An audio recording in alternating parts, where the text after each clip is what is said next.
উদয়পুর গর্জি তৈনানি যাওয়ার পথে লরি ও বৈদ্যুতিক তারের সংযোগে লরি চালকের মৃত্যু। মৃত ব্যক্তির নাম আনজির হোসেন, বয়স আনুমানিক 24, বাড়ি জম্মু কাশ্মীরে। সংবাদে জানা যায়, উদয়পুর গর্জি তৈনানি যাওয়ার পথে লরি ও বৈদ্যুতিক তারের সঙ্গে সংযোগ হয়। লরিতে থাকা দুইজন চালকের মধ্যে একজন চালকের মৃত্যু হয়।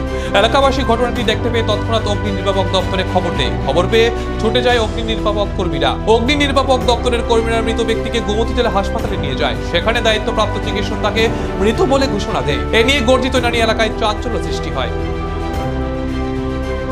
কি হয়েছিল?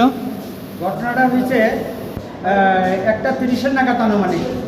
এটা আমরা কন্ট্রোল রুমে টেলিফোন আইছে যে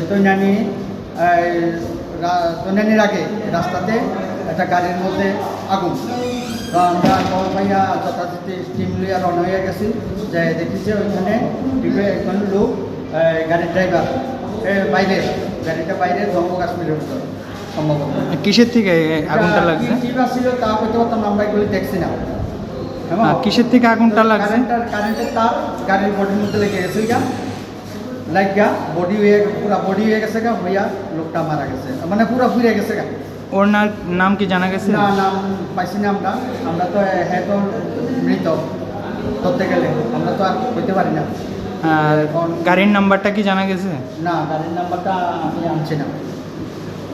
এটা কোন জায়গার গাড়ি বিশেষত্ব? এটা গাড়িটা জম্মু কাশ্মীরের করি, আমি অতটুকু শুনছি আর কি পাবলিক। তাদের কি বাসিন্দা বহিরাগতই? হ্যাঁ, বহিরাজ্যের। গাড়ির মধ্যে দুজন ছিল, এই ড্রাইভার আর লগের জন্য ডিপেন্ড ছিল, হে পাচ্ছে ড্রাইভারটা একবারে নিচে বেড়ে গেছে।